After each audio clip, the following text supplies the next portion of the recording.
नमस्कार मित्रों, मैं हूं डॉक्टर हरिनिवास। चैनल का नाम है संस्कृत साहित्य एवं संस्कृति महाभारत। अश्वमेध पर्व चल रहा है। अश्वमेध यज्ञ की तैयारियां होने लग गई हैं। अश्व निकल चुका है और उसके रक्षक के रूप में यहां पे अर्जुन उसके पीछे पीछे चल रहे हैं। जहां जहां पहुंचते हैं उनका स्वागत युद्ध के साथ होता है। राजाओं के साथ युद्ध हुए हैं, कुछ कथाएं हमने सुनी। अर्जुन का घोड़ा मणिपुर पहुंच गया है, जहां बभ्रुवाहन जो चित्रांगदा का पुत्र है और अर्जुन का भी पुत्र है, वो वहां का शासक है। श्रुत्वा तु नृपति ही प्राप्तम पितरम बभ्रुवाहना। बभ्रुवाहन ने जब सुना कि उनके पिताजी अश्वमेध के यज्ञ के साथ आ रहे हैं, तो अत्यंत विनम्र होकर के, क्योंकि पिता के साथ युद्ध का तो कोई कारण ही नहीं बनता है। पिता यज्ञ कर रहे हैं या पिता के यहां यज्ञ हो रहा है, तो पुत्र का जो उत्तरदायित्व है वो तो उसमें साथ देना है। बभ्रुवाहन अत्यंत विनम्र होकर के वहां आकर के पहुंचे हैं। मणिपुरेश्वरम त्वेवम उपयातम धनंजय नाभ्यनंदत समेधावी क्षत्र धर्म मनुस्मर। लेकिन क्षत्रिय अर्जुन को यह लगता है कि उनके पुत्र को इस प्रकार से उनका स्वागत नहीं करना चाहिए था, क्योंकि इस अश्व के साथ ये बात जुड़ी रहती है कि जिस देश में, जिस प्रदेश में ये अश्व पहुंच जाएगा, अगर वहां का राजा पराक्रमी है, श्रेष्ठ क्षत्रिय योद्धा है, तो या तो उसको अश्व रक्षक के साथ युद्ध करना चाहिए, नहीं तो वो उसकी सत्ता का स्वीकार कर रहा है। अब एक क्षत्रिय हो तो इस ललकार को सहन कैसे करे? आप याद कीजिए, वाल्मीकि रामायण में उल्लेख पाया जाता है कि राम का अश्वमेध का अश्व जब लवकुश ने देखा तो उन्होंने उसके मस्तक पे जो लिखा था या उसके साथ जो बात जुड़ी हुई थी, उसके कारण ही तो उसको पकड़ लिया था कि अगर कोई है क्षत्रिय तो चैलेंज करे। वो वाली जो बात आती है, तो तुमने चैलेंज किया क्यों नहीं? तुम एक क्षत्रिय हो, पराक्रमी हो, अपने राज्य के स्वामी हो, और ऐसे में तुम शाम नीति का प्रयोग करो, ये अर्जुन को अच्छा नहीं लगा। अर्जुन कहते हैं धिक्त्वा मस्तु सुदुर्बुद्धिम क्षत्र धर्म बहिष्कृतम। ये जो तुमने व्यवहार किया है ना, ये क्षत्रिय धर्म के विरुद्ध है। अरे मैं तो युद्ध के लिए आया हूं और तुम मेरे साथ शाम नीति का प्रयोग कर रहे हो। और जो हर व्यक्ति को बुरी लग जाए, एक पुरुष को जो बात बुरी लगती है, अर्जुन ने वो कहा, यस्त्वम स्त्रीवद यथा प्राप्तम माम सामना प्रत्यगृह्यता। ये तो तुमने किसी स्त्री जैसा व्यवहार कर दिया। जैसे कई बार कह दिया जाता है ना कि जब यही है तो हाथों में चूड़ियां पहन लो, तो ये आज कहा जाता है, ऐसा थोड़ी है। पुरुषों को भड़काने के लिए उनमें स्त्रीत्व की कल्पना, ये तो बहुत पुराना एक रिवाज है। अर्जुन ने जब ये कहा तो बभ्रुवाहन सब कुछ, क्योंकि देखिए ये ऐसा पुत्र है जिसको अपने पिता का सानिध्य नहीं मिला है, और आज अगर उसके सामने उसके पिता खड़े हुए हैं तो वो युद्ध की तो कल्पना भी नहीं कर सकता है। उसी समय वहां नागकन्या उलूपी, जो अर्जुन की पत्नी है, आप इनके पुत्र की इरावान की कथा तो महाभारत के युद्ध में सुन चुके हैं कि कितने पराक्रमी थे, और महाभारत के युद्ध में उनकी वीरगति हुई है।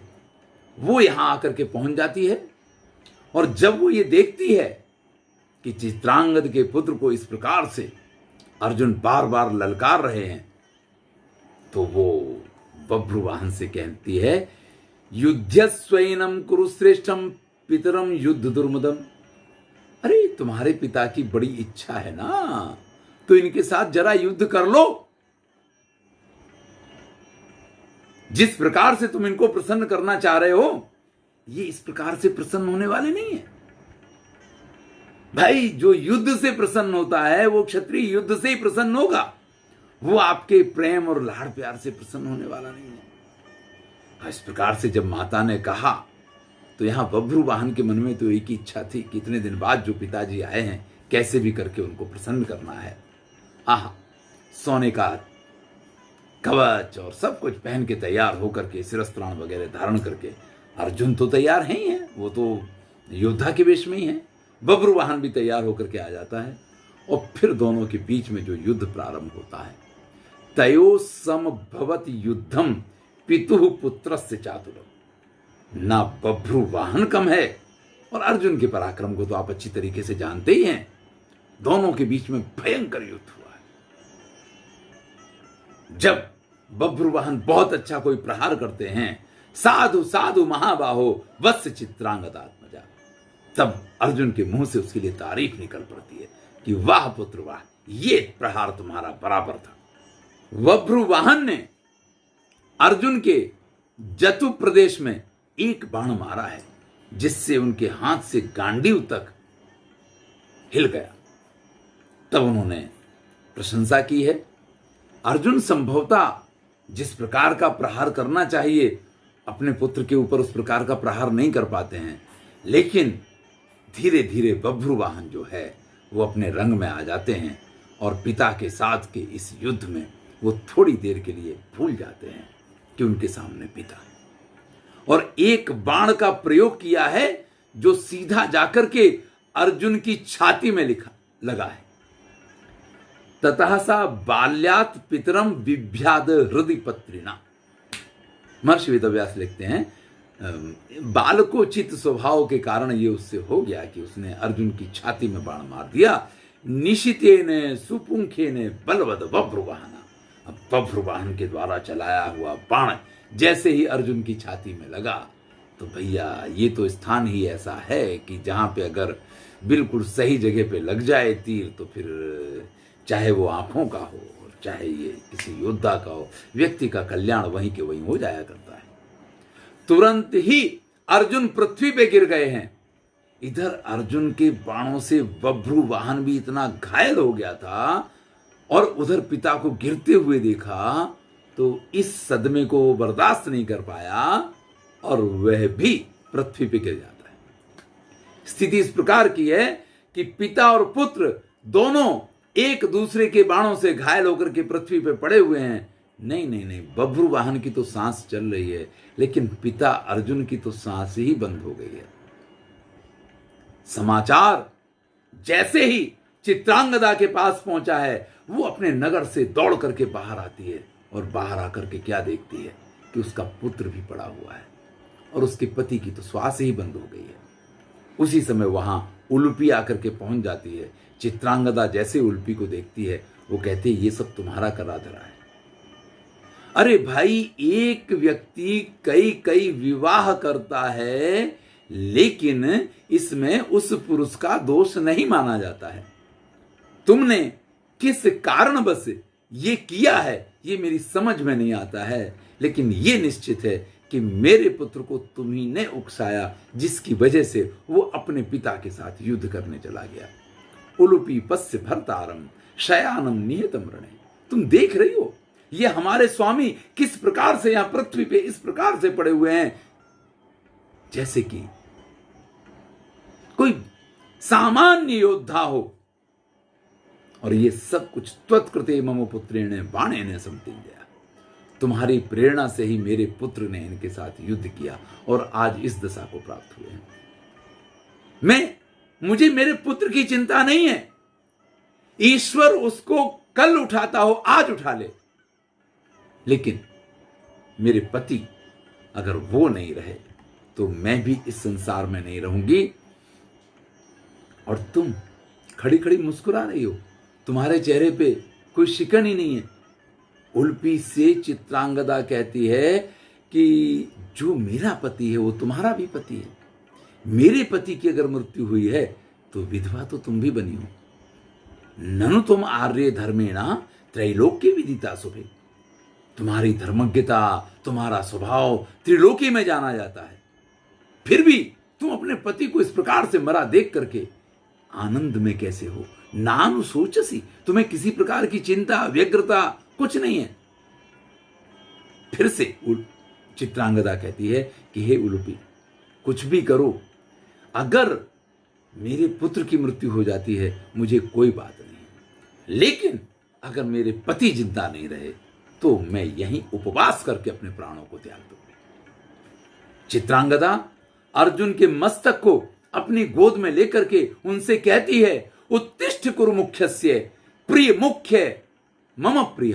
अरे मेरे प्रियतम, अरे महाराज युधिष्ठिर के, कुरु मुख्य के, जो आप सबसे प्रिय हैं, ऐसे आप खड़े होइए।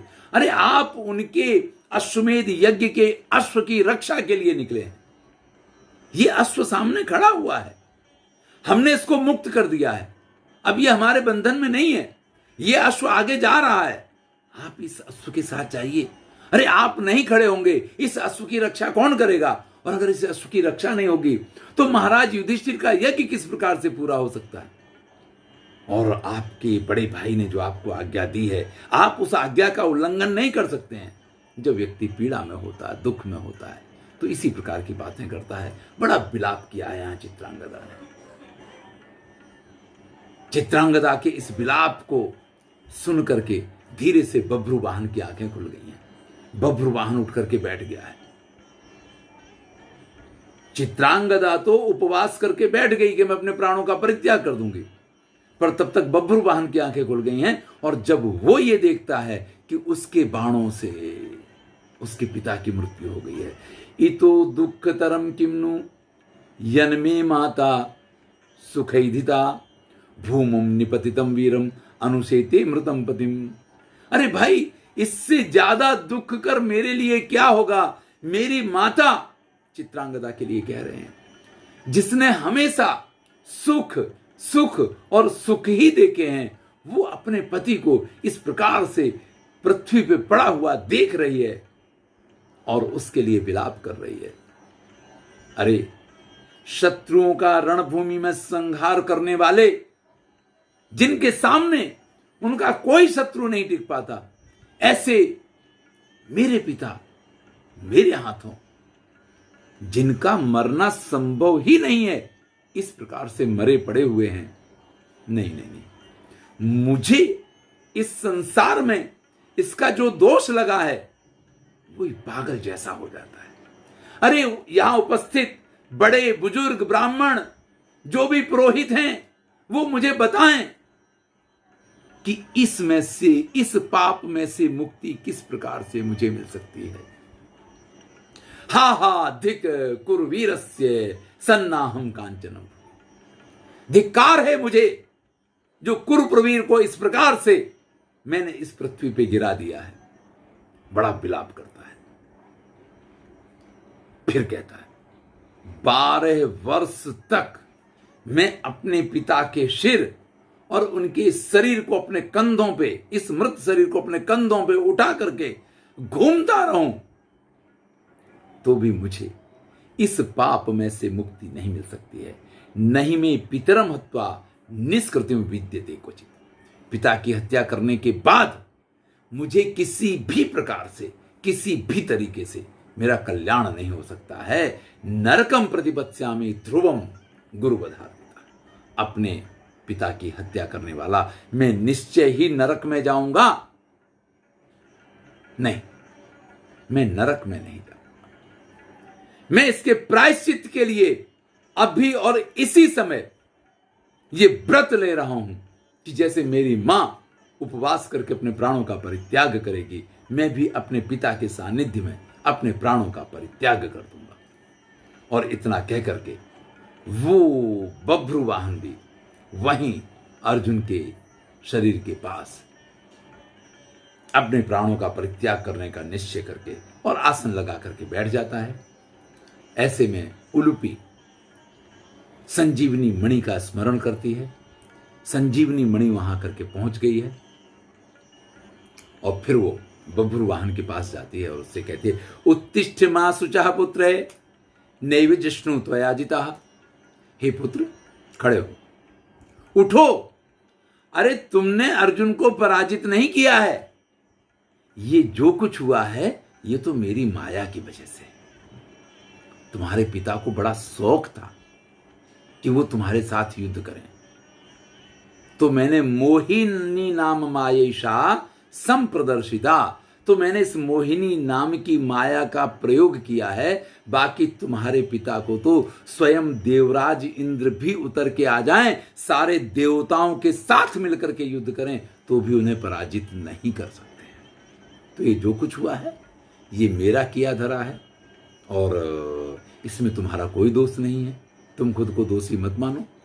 लो, ये मणि मैं तुमको दे रही हूं, इस मणि को अपने मृत पिता की छाती के ऊपर रख दो। एनम अस्यो उरसी त्वम च स्थापयस्य पितु प्रभो। अपने पिता की छाती पर रख दो। संजीवितम तदा पार्थ सत्वम दृष्टि पांडव। इससे तुम्हारे पिता पुनः जिंदा हो जाएंगे। अब भैया ऐसा उपाय मिल जाए हैं? तो इतना दुखी पुत्र क्या नहीं करेगा। तुरंत उस मणि को लेता है और अपने पिता के छाती के ऊपर रखता है। अर्जुन जैसे सोते से जग गए हो, इस प्रकार से अर्जुन ने जग करके देखा, अरे भैया बब्रुवाहन तो वहां बैठे हुआ है, उसकी माता चित्रांगदा भी वहां है, वो उलूपी भी वहां है। किसी के चेहरे पे दुख है, किसी के चेहरे पे अब जो जिंदा हो गए उसका आश्चर्य है, आनंद भी है। अर्जुन पूछते हैं कि भाई ये है क्या, ये क्या है? शोक विस्मय हर्षवत किमिदम लक्ष्य से सर्व। अरे इन सबके चेहरे पे कहीं शोक दिख रहा है, कहीं आश्चर्य दिख रहा है, कहीं हर्ष दिखाई दे रहा है। ये चल क्या रहा है? अपने पुत्र बब्रुवाहन से पूछते हैं, मुझे बताओ ये सब क्या है? तब बब्रुवाहन कहते हैं कि आपको इसका जवाब तो माता उलूपी ही दे सकती हैं। आप माता उलूपी से ये सवाल कीजिए, हमसे मत पूछिए। बस अब मुझे तो जो आनंद है उस आनंद के क्षण को मुझे जी लेने दीजिए। बब्रुवाहन अपने पिता को प्रणाम करते हैं। चित्रांगदा भी एक जैसे कि जिसका सब कुछ खो गया और उसको वापस मिल गया हो, इसलिए अत्यंत प्रसन्न होकर के और आश्चर्यजनित नेत्रों से अर्जुन को देख रही है। उलूपी का तो ये सब करा धरा था। उलूपी भी वहां खड़ी है और वो भी अपनी एक छटा के साथ, एक अदा के साथ अर्जुन को देख रही है। तब अर्जुन उलूपी से पूछते हैं कि भाई पूछा था बब्रुवाहन से, उन्हें जवाब नहीं दिया। तो कई बार जब ऐसा कह दिया जाता है कि आप माता से पूछ लो, और वो माता अगर सौतेली माता हो तो ये एक सवाल खड़ा हो जाता है। अर्जुन तुरंत ही उससे पूछते हैं कि कहीं ऐसा तो नहीं कि मेरे से कुछ तुम्हारा अपराध हो गया हो? मैं यहां आया तो मेरे से कोई तुम्हारा अपराध हो गया हो, या ये मणिपुर नरेश बब्रुवाहन मेरे पुत्र ने तुम्हारा कोई अपराध कर दिया हो? अगर कुछ है तो बताओ, मैं उस अपराध का प्रायश्चित करूंगा। लेकिन ये सब चल क्या रहा है वो मुझे बताओ। न मे तुम अपराधोसी। अरे नहीं नहीं नहीं, आपने मेरा कोई अपराध किया, प्रश्न ही खड़ा नहीं होता है। ये भारतीय संस्कृति है। उलूपी कहती है आपने कभी मेरा कोई अपराध नहीं किया है, और ये बब्रुवाहन, अरे ये तो मेरा पुत्र है। ये तो पुत्र अगर माता के सामने कोई अपराध भी करे ना तो माता थोड़ी गुस्सा हुआ करती है। और फिर ये तो संस्कारी पुत्र है, ये तो कोई अपराध कर ही नहीं सकता है। और जहां तक आपने इसकी माता के बारे में पूछा कि चित्रांगदा या प्रेषवत स्थिता, वो तो मुझसे छोटी है और हमेशा जैसे मेरी सेविका हो इस प्रकार का व्यवहार मेरे साथ करती है, तो इनके द्वारा अपराध का तो कोई प्रश्न ही नहीं है। तो भैया बात क्या है, बात तो बताओ। अब उलूपी क्या रहस्य अर्जुन को बताती हैं, ये कथा हम अगले वीडियो में सुनेंगे। मैं हूं डॉक्टर हरिनिवास। अगर आपको ये कथा अच्छी लग रही है तो आनंद लीजिए और मित्रों के साथ शेयर अवश्य कीजिए। ये कार्य हमने आपको सौंपा है, किसी न किसी मित्र के साथ, किसी न किसी रूप में आप इसको शेयर अवश्य करें। पुनः धन्यवाद।